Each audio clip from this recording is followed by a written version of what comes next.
సమాచారం కోసం 95 న్యూస్ ఇప్పుడు యాప్లో మీ ముందుకు వచ్చింది. వెంటనే డౌన్లోడ్ చేసుకుని న్యూస్ అప్డేట్ తెలుసుకోండి. ప్రతి క్షణం ప్రజాక్షేమం కోసం. Welcome to 95 news. ప్రతి క్షణం ప్రజాక్షేమం కోసం. నేను మీ మాధురి. ఈ రోజు మనతో పాటు ఉన్నారు కల్లూరి విజయవర్ధన్ నాయుడు గారు, కాంగ్రెస్ నాయకుడు. ఆయనతో ఇప్పుడు మాట్లాడేద్దాం. నమస్తే సార్. నమస్తే మేడం గారు. నమస్తే సార్. ముందుగా చెప్పండి, మీరు ఏ నియోజకవర్గానికి ఇచ్చారు అప్లికేషన్? మేడం, నా పేరు విజయవర్ధన్ నాయుడు. సనత్నగర్ కాన్స్టిట్యున్సీకి నేను ఈరోజు అప్లికేషన్ పెట్టుకున్నాను. ఓకే, మీరంటే మీకు టికెట్ వస్తుంది అనుకుంటున్నారా? మీకు గట్టి నమ్మకం ఉందా మీకు వస్తుందని? గట్టి నమ్మకం ఉంది కనుకనే టికెట్కు వేశాను మేడం. ఒకటి ఫస్ట్ థింగ్ ఏంటంటే, నేను 35 ఏళ్ళ నుంచి కాంగ్రెస్లో ఉన్నాను. ఫస్ట్ 1993 ఆ రోజు యూత్ కాంగ్రెస్లో జనరల్ సెక్రటరీ సిటీ కుంటిని.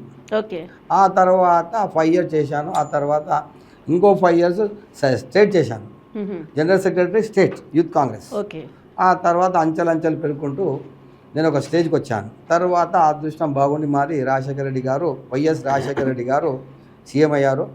ఆ సమయమున నేను మినిస్ట్రీ ఆఫ్ స్టీల్ నామినేటెడ్ మెంబర్గా ఎన్నుకొనబడింది. తర్వాత అదేవిధంగా స్టేమ్ ఐఎస్టీ పెరుగుకుంటూ ఈ స్టేజ్కి వచ్చాను. వచ్చిన తర్వాత ఈరోజు కాంగ్రెస్లో ఎమ్మెల్యేగా పోటీ చేయమని మా లోకల్లో, మా కాన్స్టిట్యూన్సీలో ఉన్న సనత్నగర్ కాన్స్టిట్యున్సీలో కార్యకర్తలు, ప్రజలు, ఎస్సీలు, ఎస్టీలు, బీసీలు, మున్నూరు కాపు, తర్వాత మైనార్టీసు, తర్వాత ఈ ఖోజా ముస్లిమ్స్, మార్వాడి, రాజస్థానీ మార్వాడి, గుజరాతీ, తర్వాత వైశ్యాస్, ఇలా అందరూ మాకు మంచి లింక్స్ ఉన్నాయి. అనుకూలంగా ఒకరికొకరు మంచి ప్రేమతో ఉన్నాము కాన్స్టిట్యున్సీలో ఇన్నేళ్ళు చేసినప్పటి నుంచి. అందువల్ల వాళ్ళు ఏమంటారు అంటే, లేదండి వీళ్ళు వాళ్ళు కాదు, మీరే చేయండి కాన్స్టిట్యున్సీలో. అంటే మీరు సనత్ నగర్ ఎంచుకోవడానికి కారణం ఏంటి? మీ వెనకాల సపోర్ట్ ఏంటి? అక్కడ సనత్ నగర్లో నేను ఫస్ట్ నుంచి సనత్ నగర్లో ఉన్నాను. నా సొంతం ఇల్లు ఉంది, నా ప్రాపర్టీస్ ఉన్నాయి ఇక్కడ. అందువల్ల ఇక్కడనే యాక్షన్, నేను 35 ఇయర్స్ ఇన్ని ఉన్నాను. అందువల్ల ఇక్కడనే యాక్టివ్ ప్రకారం వస్తుందని ఆలోచించాము.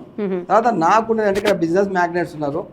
తర్వాత ఈ సరౌండింగ్ ఎంతమంది బీసీలు, ఎస్సీలు, తర్వాత ఎస్టీలు, మున్నూరు కాపులు, తర్వాత రాజస్థానీ మార్వాడీసు, గుజరాతీసు, తర్వాత మార్వాడీలో ఉన్నందువల్ల ఈరోజు మాకు వాళ్ళే అంటున్నారు ఏంటంటే, మీరే తినండి, మీరే బాగున్నారు కాన్స్టిట్యున్సీలో, ప్రతిసారి ప్రతి విషయంలో అన్ని విధాలా నిలబడతారు మీరు.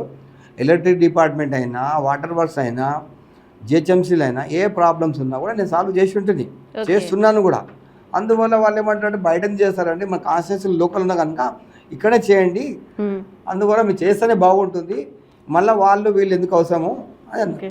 అందువల్ల బీసీ కోటాలో టికెట్ వస్తుంది అని ఆశపడుతున్నారా సార్? 100% వస్తుంది. ఎందుకంటే నేను మున్నూరు కాపు, నాకంటూ సర్టిఫికేట్స్ ఉన్నాయి. నేను ఇక్కడనే చదువుకున్నాను, ఇక్కడనే ఉన్నాను, మున్నూరు కాపులో ఉన్నాను. తర్వాత మాకు సంబంధించిన మున్నూరు కాపు సంఘం మొత్తం నుంచి మాకు 70,000 మంది ఇక్కడ ఉన్నారు. మా కాన్స్టిట్యున్సీ 70 మంది ఉన్నారు, 70,000 మెంబర్స్. ఒకటి తర్వాత ముస్లిమ్స్ ఉన్నారు, తర్వాత ఈ మార్వాడీసు, గుజరాతీసు, తర్వాత ఖోజా ముస్లిమ్స్, వీళ్ళందరూ కూడా ఉన్నారనే ఆ హోప్తోనే మేము ఉన్నాం. అంటే ఇప్పుడు ఒక్కసారి బీఆర్ఎస్ టికెట్లు ఇచ్చేసిన తర్వాత బీసీల్లో అలజడి మొదలైంది. సో అలాంటిది ఏదైనా కాంగ్రెస్లో కూడా జరిగే అవకాశాలు ఉన్నాయంటారా? 100% ఉందండి. ఎందుకంటే కాంగ్రెస్ 130 సంవత్సరాల హిస్టరీ ఉంది. అందులో ఈ బీసీలో ఉండడం వల్లనే ఈరోజు కాంగ్రెస్ వస్తున్నది. ఈ మధ్యన ఏమైందంటే, కొన్ని ప్రభావం వల్ల బీసీలకు టికెట్ ఎంత తక్కువైంది. రాజశేఖర్ గారు ఉన్నప్పుడు, వైఎస్ రాజశేఖర్ గారు ఉన్నప్పుడు బీసీలకు చాలా సపోర్ట్ చేసుకుంటూ బీసీలకు చాలామందికి ఇచ్చారు మినిస్టర్లు కూడా. ఈరోజు అదేవిధంగా మేము హైకమాండ్ రిక్వెస్ట్ చేసుకుంటున్నాం ఏంటంటే, బీసీలకే రావాలి, బీసీల సీఎం కావాలి, బీసీలకు 40% టికెట్లు ఇవ్వాలని మా ఉద్దేశము. తర్వాత రిక్వెస్ట్ చేసుకుంటున్నాం రాహుల్ గాంధీ, సోనియా గాంధీ, ప్రియాంక గాంధీని, తర్వాత కేసీ వేణుగోపాల్ గారిని, వీళ్ళందరినీ అడుగుతున్నాము. మాకు అదే విధంగా ఇస్తారని నమ్మకం ఉంది. ప్లస్ నాకు సనత్నగర్ కాన్స్టిట్యున్సీలో బీసీ మున్నూరు కాపు ఉన్నందుకు నాకు పక్కా వస్తుందని నమ్మకం ఉంది. ఓకే, అంటే ఇప్పుడు స్క్రీనింగ్ కమిటీ అయితే ఆల్రెడీ అయిపోయింది, అందులో మీ పేరు ఉంటుంది అని అనుకుంటున్నారా? 101% ఉన్నది. మేము కనుక్కున్నాము, గాంధీ భవన్లకు అనుకున్నాము, కాంగ్రెస్ పెద్ద పెద్ద కార్యకర్తలకు అనుకున్నాము, పెద్ద పెద్ద లీడర్లకు అనుకున్నాము. లేదు నాయుడు గారు మీ పేరు ఉన్నది, ఢిల్లీ కూడా మీ పేరు పోతున్నది, అందువల్ల మాకు తెలుసు అందువల్ల మీరు యాక్టివ్ ఉండండి అని చెప్పినారు. ఆల్రెడీ మీరు యాక్టివే కదా సార్. అయినా కూడా ఇంకా యాక్టివ్ ఉండాలి, ఎందుకంటే ఇప్పుడు చేసిన పోస్టులు వేరే, ఎమ్మెల్యే పోస్టులు వేరే. అవును. అందువల్ల ఎమ్మెల్యే విషయంలో ఎంత లెవెల్ పోవాలంటే ఎదుటి మనిషిని ఆపోజిట్ ఎంతమంది ఉన్నారో వాళ్ళని చూసుకుంటూ అదే ధైర్యంతో. అంటే ఒక అభ్యర్థిని ఎంపిక చేయాలంటే అసలు ఏమేం చూస్తుందంటారు అధిష్టానం? Madam first local, first thing is local అండి. ఓకే. సెకండ్ ఏంటంటే ఎన్ని రోజుల నుంచి కార్యకర్త మంచి పని చేస్తున్నాడు, ఏ విధంగా చేస్తున్నాడు, మరి క్రిమినల్ కేసులు ఉన్నాయా, ల్యాండ్ గ్రాబరా, పోలీస్ కేసులు ఉన్నాయా, మర్డర్ కేసులు ఉన్నాయా, ఇవన్నీ చూస్తారు. చూసిన తర్వాత మంచి బాలుడు అంటేనే ఆ తర్వాత ఫస్ట్ పోతుంది. ఆ తర్వాత నెక్స్ట్ చూసుకున్న తర్వాత ఢిల్లీకి, ఆ తర్వాతనే పోతుంది. ఫస్ట్ ఢిల్లీకి పోదు, ఇక్కడ మొత్తం వాష్ అయిన తర్వాతనే లాస్ట్కు ఢిల్లీకి పోతుంది. ఆ తర్వాత పెద్దవాళ్ళ ఆశీర్వాదము ప్లస్ ఇంకోటి ఏంటంటే ఫస్ట్ థింగ్ ఏంటంటే నేను చెప్పడము ఇన్ని రోజుల విషయం ఒకటి. ఇప్పుడు రాహుల్ గాంధీ వచ్చిన కాడి నుంచి ఎంత యాక్టివ్ అయినామంటే భారత్ జోడో హాస్య హాత్ జోడో, తర్వాత मोहब्बत और खुलूस, मोहब्बत की दुकान खोल दिए और नफ़रत की दुकान बंद कर दीजिए, नफ़रत की दुकान बंद कर दीजिए, मोहब्बत की दुकान खुल गया. ये मोहब्बत हर आदमी ప్రతి ఒక్కరు కూడా ప్రేమ అభిమానంతోనే వస్తారు కాంగ్రెస్లో, వస్తుంది కనుకనే ఈరోజు మేము గెలుస్తామని నమ్మకం ఉంది. ఇంకొకటి అన్నిటికన్నా మెయిన్ విషయం ఏంటంటే ఈరోజు కాంగ్రెస్ రావాలి అనటానికి కారణం ఏంటంటే తెలంగాణ ఇచ్చిన సోనియమ్మ తల్లికి ఆమె రుణం తీర్చుకోవాలని ప్రతి ఒక్క కార్యకర్త దృఢ నిశ్చయంతో ఉన్నాడు. అందువల్లనే ఈరోజు కాంగ్రెస్ కంపల్సరీ వస్తుందని నమ్మకం ఉంది. అంటే ఇప్పుడైతే సిడబ్ల్యూసి మీటింగ్ ఉంది కదా, సో మీటింగ్లో ఏ అంశాలు చర్చకు ఉన్నాయంటారు? అసలు ఏమేమి చర్చిస్తారు అక్కడ? మేడం సిడబ్ల్యూసి మీటింగ్లో ఒకటి first SC ST minority BC వీళ్ళ గురించి ఏ విధంగా మంచి కావాలి, హెల్త్ పాయింట్, హెల్త్ డిపార్ట్మెంట్ ఒకటి, ఎడ్యుకేషన్ డిపార్ట్మెంట్ ఒకటి, మూడవది జాబ్స్ ఒకటి. ఈ మూడు చాలా చాలా ఇంపార్టెన్స్ ఇవి. దీని గురించే సిడబ్ల్యూసీ మీటింగ్ అవుతుంది. ఇంకొక సూత్రం ఏంటంటే వీళ్ళకు గ్యాస్ సిలిండర్ 500కి ఇవ్వాలి, తర్వాత ఏమేమి చేయాలి అనేది 17th నాడు ఆర్గ్యుమెంట్ అవుతుంటాయి. ఆ రోజు ఫైనల్ డిసిషన్ ఇస్తారు. అంటే ఇప్పుడు కర్ణాటక ఎలక్షన్స్ అయిన తర్వాత చాలా మందికి ఆశ వచ్చింది మళ్ళీ కాంగ్రెస్ వస్తుందేమో అని, కానీ మళ్ళీ ఇప్పుడైతే ప్రజెంట్ ఓన్లీ కాంగ్రెస్ వాగ్దానాలు చేయడమే తప్ప అక్కడ ఏమీ చేయలేకపోతుంది అని మరో టాక్ వస్తుంది. మీరేమంటారు దాని గురించి? 100% రాంగ్ అండి. ఎందుకంటే ఆల్రెడీ కర్ణాటక చూడండి, ఇవాళ ఈరోజు బస్సుల గురించి ఫ్రీ చేశారు, అక్కడ గ్యాస్ సిలిండర్ తక్కువ చేశారు. చూడండి ఈరోజు ఎక్కువ చేయండి, మీకు తెలిసి ఉంటుంది కదా ఆల్రెడీ కర్ణాటకలో ఏ విధంగా ఎన్ని మాట చెప్పినరో ఆ ప్రతి ఒక్క మాట ప్రకారం నడుస్తుంది. ఇంకొకటి అన్నిటికన్నా ముఖ్యమైన విషయం ఏంటంటే రాహుల్ గాంధీ అయినా కానీ సోనియా గాంధీ గారు అయినా కానీ మాట ఇస్తే మాట తప్పరు అనే ఇది అందరు తెలిసిన విషయం. ఆ రోజు కూడా సోనియా గాంధీ ఈరోజు ప్రజలు చనిపోతుంటే అవి చూసి అయ్యో నా పిల్లలు బాధపడుతున్నారు చనిపోతున్నారు అనే ఉద్దేశంతో మాట ఇచ్చి ఆమె తెలంగాణ ఇచ్చిన మనిషి. ఈరోజు అదే విధంగా ఈరోజు ప్రజలకు ఏం ప్రాబ్లమ్స్ ఉన్నాయి చూసింది కనుకనే ఆమె ఈరోజు మాట ఇస్తుంది, ఆ మాట నిలబెట్టుకుంటుంది. ఓకే. ఇప్పుడు అంటే బీఆర్ఎస్ నుంచి చాలామంది ఇందులోకి వస్తున్నారు కదా, కాంగ్రెస్ గెలుపుకి ఇదేమైనా నాంది అవుతుందంటారా? 101% మేడం. ఎందుకంటే భారత్ జోడో హాస్య హాత్ జోడో ఏ రోజు వచ్చిందో రాహుల్ గాంధీది, ఆ రోజు నుంచి మళ్ళీ పుంజుకోవడం స్టార్ట్ అయింది కాంగ్రెస్. ఆ తర్వాత రాహుల్ గాంధీ గారు 3800 కిలోమీటర్లు పాదయాత్ర చేసినప్పటి నుంచి ప్రతి ఒక్కరికి ఏమైందంటే అరే రాహుల్ గాంధీ తిరుగుతున్నాడు ఈ విధంగా ఎందుకు అని అనుకున్న తర్వాతనే ఓహో ఇట్లా ఉందా, ఈ ప్రాబ్లమ్స్ ఉన్నాయా, అందువల్ల చేద్దామా అనే ఒపీనియన్తో ప్రజలు స్వతహాగా వచ్చి రేపు ఎప్పుడు వస్తుంది ఎలక్షన్స్ అని ఎదురు చూస్తున్నారు. ఎలక్షన్స్ రాగానే ఫస్ట్ వేసేది ఓటు కాంగ్రెస్కే అనే నమ్మకం మాకుంది, ప్రజలకు కూడా నమ్మకం ఉంది. ఈసారి కాంగ్రెస్ వస్తుంది. అదే రాహుల్ గాంధీ భారత్ జోడో యాత్ర చేసిన తర్వాత కాంగ్రెస్ పికప్ అయ్యింది అని అంటున్నారు చాలా మంది కాంగ్రెస్ సభ్యులు. మీరేమంటారు? అది 100% కరెక్ట్ మేడం.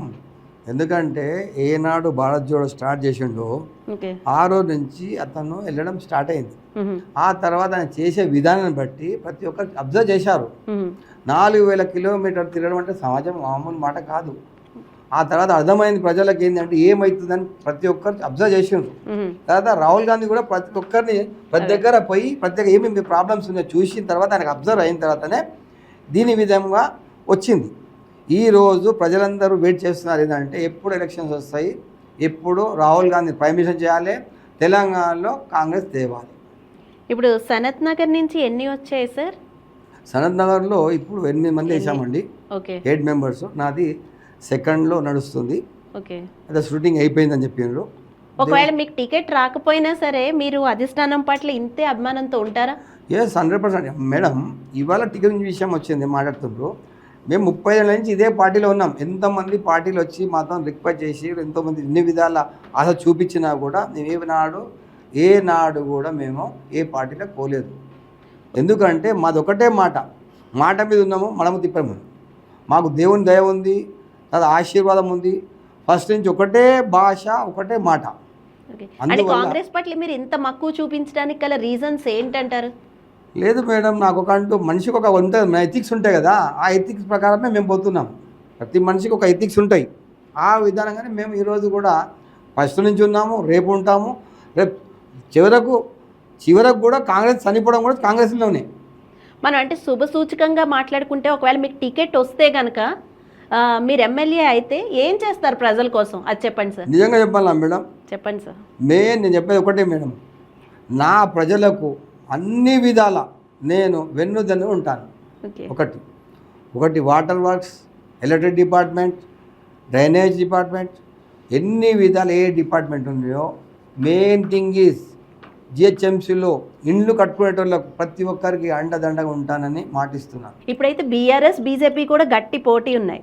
సో ఇప్పుడు మీరు గెలవగలను అనుకుంటున్నారా ఇలాంటి టైంలో? 101%. ఎందుకంటే మేడం చూడండి, ఈరోజు సెంట్రల్లో ప్రధానమంత్రి గారు ఏం చేస్తున్నారు, ప్రతి ఒక్కటి అమ్మేస్తున్నారు. ఎల్ఐసి అమ్మేశారు, బిఎస్ఎన్ఎల్ అమ్మేశారు, అది అమ్మేశారు.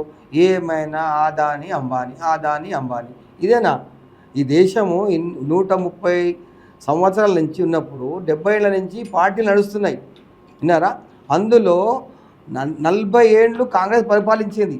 ఈరోజు ప్రతి ఒక్కటి సూది కానించి మేడం కాంగ్రెస్ చేసింది. బిల్లులు కట్టింది, కన్స్ట్రక్షన్ ప్రతి ఒక్కరు చేసింది.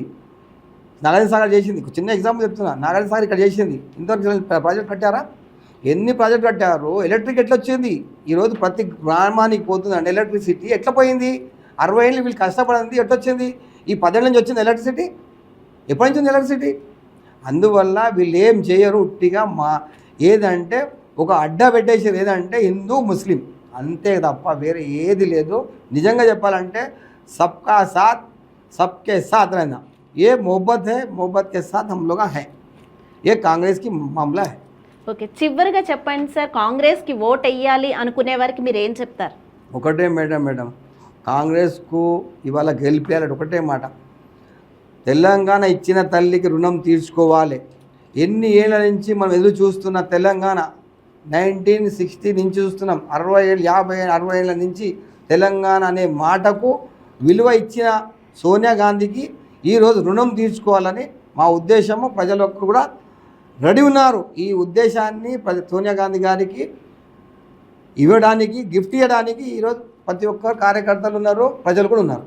ఇప్పుడు బీఆర్ఎస్ అయితే చాలా ముందే ఇచ్చింది, అందరికన్నా ముందే టికెట్లు ఇచ్చేసింది. కానీ కాంగ్రెస్ ఎందుకు ఇంత లేట్ చేస్తుంది? రీజన్ ఏంటంటారు? మేడం గారు, ఒక విషయం చెప్తానండి మేడం, నా జీవితంలో టికెట్లు 3 నెలల ముంగలు ఎప్పుడు ఇవ్వలేదు. ఎందుకయ్యా అంటే అప్పుడు ఆ మూమెంట్ 21 days 23 days ముంగల్ని, ఆ తర్వాత 2 రోజుల ముంగల 3 రోజులు అట్లా ఉంటుండే. ఇప్పుడు రోజుకి ఏమైందంటే బీఆర్ఎస్కి ఏం భయం అయిపోయిందంటే కాంగ్రెస్ ఏడా క్యాప్చర్ అయిపోతుందో అనే భయంతో జల్లి డిక్లేర్ చేసింది. అసలు కొంతమంది ఏమంటున్నారంటే కాంగ్రెస్ కనుక ముందు ఇచ్చేస్తే ఇందులో మళ్ళీ గొడవలు అవుతాయి అని భయపడి కూడా ఇవ్వట్లేదు అంటున్నారు. అందుకే చెప్తున్నానండి మేడం, నేను చెప్తానండి, 114 సీట్లు ఇచ్చారు, డిక్లేర్ చేశారు ఉన్న వాళ్ళని. అయితే ఎందుకు ఇచ్చారంటే కారణం ఏంటంటే ఇప్పుడు టికెట్లు ఇవ్వలే కదా అనుకోండి, ఒక నిమిషం, వాళ్ళందరూ జంప్ అవుతారు కాంగ్రెస్ అనే భయానికి. ఆ జంప్ అనే భయానికి అతను ఏం చేశారంటే ఫస్ట్ డిక్లేర్ చేశారు. అందువల్ల ఇప్పుడు మేమేమంటున్నాం అంటే మా జంపు లేదు. ఇప్పుడు వాళ్ళే మార్కు వస్తుంది, చాలామంది బీఆర్ఎస్ వాళ్ళు అంతా వచ్చేస్తున్నారు, బీజేపీ వాళ్ళు వస్తున్నారు. ఎందుకంటే మాది పేరు వచ్చేసింది, పేరు మన స్టార్ట్ అయిపోయింది, మళ్ళీ కాంగ్రెస్ వస్తుందని నమ్మకం ఉంది. ఆ నమ్మకంతో మేమవుతారంటే బీఆర్ఎస్ వాళ్ళు మొదటి వస్తున్నారు. ఆల్రెడీ చూడండి ఎంతమంది వచ్చారో బీఆర్ఎస్ నుంచి. ఇప్పుడు ఎంతమంది వచ్చారు, ఇంతమంది వచ్చారు చూడండి మీరు. అదే ప్రకారం ఒకటే నాకు అర్థమైందంటే మేము లాస్ట్కి 1 మంత్ వరకు అంత తర్వాతనే ఇస్తాం. 1 మంత్ అయిన తర్వాత 1 మంత్ ఎలక్షన్స్ ఉన్నప్పుడు ఇస్తాం. ఫస్ట్ ఇచ్చుకొని ఇళ్ళకి జంప్ అవుతారా, అళ్ళకి జంప్ అవుతారా. ఇప్పుడు ఏమైందంటే కాంగ్రెస్లో ఆల్రెడీ అసెంబ్లీ స్టార్ట్ అవుతాయి. కాంగ్రెస్లో అయినా, బీఆర్ఎస్ అయినా, టీఆర్ఎస్లో అయినా, బీజేపీలో అయినా. కానీ వర్త్ని బట్టి మనుషులు డిక్లేర్ చేస్తారు ఒకటి. తర్వాత ఇంత అర్జెంటుగా ఇప్పుడు 3 నెలల ముంగలు 2 నెలల ముంగలు ఉంది, ఇంత జల్దీ ఎవరు చేయరు. ఎందుకంటే భయం ఏముందంటే ఆయనకు ఎక్కడ జంప్ అయిపోతారు కాంగ్రెస్లో, మా పని అయిపోయింది, ఎందుకంటే మా కుంభకోణాలు ఎక్కువైపోయినాయి, ఈ కుంభకోణాలు బయటపడతాయి భయానికి వీళ్ళందరూ మెల్లగా కాంగ్రెస్లో చేరుతున్నారు. ఆ కాంగ్రెస్లో కూడా కొంచెం అసమ్మతులు ఉన్నాయి, లేవని కాదు. కానీ దాన్ని రాహుల్ గాంధీ గారు నిలబెట్టి కూసబెట్టి మర్యాదగా అన్ని విధాలా సెట్ చేస్తారని మా నమ్మకం ఉంది. అందువల్ల వీళ్ళు ఫస్ట్ విడతలో ఎన్ని ఇస్తారంటారు మేడం? ఫస్ట్ విడతలో 30 నుంచి 40 ఇస్తారు. అది లెక్క ఉంది మేడం. ఎందుకంటే ఫస్ట్ ఆల్రెడీ సీనియర్స్ ఉన్నారు. ఆ సీనియర్ ఎంతమంది ఉన్నారో ఆ సీనియర్ బట్టి వాళ్ళు ఏం చేస్తారంటే స్టూడింగ్ చేసి 40 మందికో 30 మందికో ఇస్తారు. తర్వాత second list, third list, totally 190 వరకు థర్డ్ లిస్ట్, ఆ ఫోర్త్ లిస్ట్ పెడతారు. ఎందుకంటే అన్ని విధాల అర్హులు వీళ్ళు గెలవగలుగుతారు, వీళ్ళ కెపాసిటీ ఉన్నది, మందబలము అన్ని బలం ఉన్నది, అంగబలం ఉన్నదని చూసిన తర్వాతనే వాళ్ళు డిక్లేర్ చేస్తారు. అందుకే ఒకటేసారి ఇయ్యరు, దాన్ని స్టెప్ బై స్టెప్ ఇచ్చి. అంటే బీఆర్ఎస్లో సిట్టింగ్లకే ఇచ్చారు కదా ఎక్కువగా సీట్లు, దానివల్ల ఏమన్నా వాళ్ళ స్ట్రాటజీ ఏంటంటారు అసలు ప్లాన్? మేడం బీఆర్ఎస్లో ఇవ్వడానికి కారణం ఒక్కటే మేడం, ఎక్కడ జంపు జిల్లాని అవుతారో వాళ్ళకి ఆల్రెడీ కేసీఆర్ గారు చెప్పారు. మా దాంట్లో ఈ రైతు బీమా తర్వాత ఎస్సీ ఎస్టీ ఏదో బీమా ఉంది కదా మేడం, అందులో 30% వాళ్ళే తింటున్నారని వాళ్ళే చెప్పారు. సీఎం గారే డిక్లేర్ చేసిండు 30%, 30% తీసుకొని ఫార్వర్డ్ చేస్తుండు. దళిత బంధు చేస్తానికి కారణం ఏంటంటే అందులో 30% ఈ ఎమ్మెల్యేలు తింటున్నారని ఆయనే చెప్పిండు, సీఎం గారే చెప్పిండ్రు. అందువల్ల వాళ్ళకి ఏమైందంటే ఎక్కడ బంధం అవుతామో జల్దీ సటాయిస్తామని వాళ్ళ ప్లాట్ఫామ్ వాళ్ళు ఉన్నారు. అందువల్ల నేను ఒకటేమంటా అంటే ఆయన మెయిన్ భయం స్టార్ట్ అయిపోయింది, వణుకు స్టార్ట్ అయింది రాహుల్ గాంధీని చూసిన తర్వాత. ఇక్కడనేమో రేవంత్ గారిని చూసిన తర్వాత వీళ్ళకు భయం అనేది ఎట్లయిపోయిందంటే నిద్ర పడతలేదు. నిద్ర ఎందుకు పడతలేదయ్యా అంటే ఏ రాత్రి డిక్లేర్ అవుతుందో ఎలక్షన్, ఎప్పుడు కాంగ్రెస్ వచ్చేస్తుందో, ఎప్పుడు సీఎం అవుతాడో, వీళ్ళైతారా వాళ్ళైతారా టెన్షన్లు అయ్యి నిద్ర పడతలేదు, హైరాన్లు ఉన్నారు. అది తప్ప అందువల్లనే ఆయన పెద్ద మనిషి 114 సీట్లు డిక్లేర్ చేసిండు. అందులో కూడా నమ్మకం లేదు, అది ఇచ్చిన టికెట్లు 100% పక్కా లేదు. కానీ అందులో కూడా 30% గాయబవుతాయి. చూడండి మీరు, చూసిన తర్వాత తెలుస్తుంది. ఈరోజు ప్రజలు పైసలు తీసుకుంటాను రెడీ లేరు. ఒకటే నిర్ణయించారు ఏంటంటే ప్రజలు ఈరోజు సోనియా గాంధీ తెలంగాణ ఇచ్చింది ఎన్ని ఏళ్ళ నుంచి చిరకాల కాంక్ష, అది తెలంగాణ రావడం అనేది చాలా విలువైనది. ఆ విలువ 100 ఏళ్ళ తర్వాత కూడా రాకపోతుండే. సార్ అంటే ఇప్పుడు కేటీఆర్ గారు అయితే మేము మందు పంచం డబ్బు పంచం మా అభివృద్ధిని చూసి ఓటేయండి అంటున్నారు. అసలు మీరు ఏమంటారు దానికి? అంటే మరి పార్టీ ఫండ్ అంతా ఎలా వస్తుంది ఇంత అని ఏమనుకుంటున్నారు? అది థ్యాంక్ యూ మేడం. ఒక విషయం చెప్తున్నాను మేడం, నిజంగా చెప్పాలంటే ఆయన అభివృద్ధి చూసి చేయడం అంటే ఒక్కరు కూడా వేయరు మేడం. ఎందుకంటే అన్ని కుంభకోణాలే. మీకు తెలియదు మాకు తెలియదు కాదు, ప్రతి ఒక్క ఎలక్ట్రిక్ డిపార్ట్మెంటులో విన్నారా మేడం? ఎలక్ట్రిక్ డిపార్ట్మెంట్లో ఎన్ని వేల కోట్లు లఫడా నడిచింది. తర్వాత ప్రాజెక్టులో ఎన్ని లఫడాలు అవుతాయి మీకు తెలుసు. ఊర్లలో ప్రతి ఒక్కరు ఏమవుతున్నారు, అయ్యా ఏంది ప్రాజెక్టులు ఏమవుతున్నాయి, ఇవంతా బకాసులు తింటున్నారు వీళ్ళు, ఏంటిది అని ప్రజలు అడుగుతున్నారు మేడం. మేము కాంగ్రెస్ వల్ల మేము పోయి పబ్లిక్ తిరిగినప్పుడు వాడు అడుగుతున్నారు ఏమంటే, సార్ ఇది లఫడా అవుతుంది, ఇది 420 అయింది, అది 420, అన్ని కుంభకోణాలే సార్ ఇది అన్నప్పుడు ఈ కుంభకోణాలు చూసేస్తారా? మా మీద ప్రేమతో చేస్తారా, ప్రేమన మొహబత ఏమంటారో వాళ్ళు డిసైడ్ చేస్తారు. సార్ తెలంగాణ ప్రభుత్వం ఆస్తులు అమ్మడానికి కారణం ఏంటంటారు మేడం? భూపకాసులు అయిపోయినారు, ఇప్పుడు ఎలక్షన్స్ దగ్గరపడ్డాయి, వాళ్ళకి పైసలు కావాలి. ఏ విధంగా చేసుకుందామంటే land mafia, sand mafia, liquor mafia. విన్నారా? మొన్న లిక్కర్ 4,000 కోట్లు ఖాళీ ఫామ్ మేడం. ఒక ఫామ్ తీసుకుంటానికి 2 లక్షలు తీసుకోండి, న్యాయమైన ఇది. అందువల్ల ఇవన్నీ భూపకాసులు అయినట్టు అన్ని మాఫియాలు అయిపోయినాయి. అంత దూరం ఎందుకు మేడం, ఈరోజు నాది కూడా ఒక భూమి ఉంది, దానికి కూడా అది లేదు ఇది లేదు ఇది లేదు. నాది 3 గుంటలు గాయపేసిండ్రు. నా సొంత భూమి ఎవరో విషయానికి మనకు మేడం, నేను బాగా డాక్యుమెంట్స్ ఉన్నాయి, బాట అన్నీ ఉన్నాయి. అందులో 3 గుంటలు గాయపైపోయింది. ఏదంటే అంత లేదు, ధరణిలో లేదు, ధరణి లేదు. నేనన్నా అరే డాక్యుమెంట్స్ చూసినాము, ల్యాండ్ కొలుచుకున్నాము, అన్ని విధాలు చూసుకున్నాం, ఇవాళ 2 గుంటలు మ్యామ్ చేశారు, అది ధరణి లేదంటాడు. ధరణిలో ఎవరైనా బాగుపడ్డారా? ఎవరన్నా బాగుపడ్డా చెప్పండి మీరు? ఎవ్వరు బాగుపడలేదు. అంతా భూపక్క దయ్యం పడ్డట్టు పట్టి దేశానికి, తెలంగాణకు దయ్యం పడ్డట్టు పట్టిండు. అది ఏం చేస్తాడో అది దేవునికి ఎరక. దేని అయితే ఒకటే అంటున్నాం మేడం, ఈరోజు కాంగ్రెస్ రావాలనే మేము ఒకటే విధం దృఢ నిశ్చయంగా ఉన్నాం.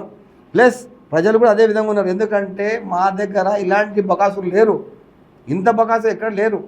ఇది ఎట్లయిపోయిందంటే తండ్రి కొడుకులు బిడ్డలు మామలు అల్లుళ్ళు వీళ్ళే అయిపోయినారు. ఇక మిగతాలు ఎవరు లేరు, ఎమ్మెల్యే లేరు, ఎంపీ వీళ్ళే. ఆ ఛానల్లో పోతేనేమో దీంట్లో పెద్ద పెద్ద కుంభమోనం ఆ 10 లక్షలు ఇస్తున్నాడు. ఇవన్నీ చెప్తున్నా కదా మేడం. ఆయన లాస్ట్కి ఏం చేసిండంటే లాస్ట్ ఎలక్షన్ టైంలో అన్ని స్కీమ్లు ఇచ్చిండు. ఆ స్కీమ్ నిజమేనా? ఒక్క స్కీమ్ ఉండదు. 1000 మందిలా ఇద్దరికి ఇస్తాడు, స్కీమ్ ఇచ్చినా చెప్పేస్తాడు. ఇది ఆయన పరిస్థితి. అందువల్ల ఎవరు నమ్ముతానికి లేరు. ఈరోజు ప్రతి ఒక్కరు రెడీ ఉన్నారు కాంగ్రెస్ గెలవాలని, ప్రతి ఒక్కరు రెడీ ఉన్నారు ఎప్పుడు ఎలక్షన్ వస్తాయని. ఇది నిజం. Okay right sir, thank you so much. నమస్తే sir, madam. All the best sir. Thank you madam. Thank you madam. చూశారు కదండి కల్లూరి విజయవర్ధన్ నాయుడు గారితో ఈనాటి ఫేస్ టు ఫేస్. మరిన్ని కార్యక్రమాల కోసం చూస్తూనే ఉండండి 95 న్యూస్.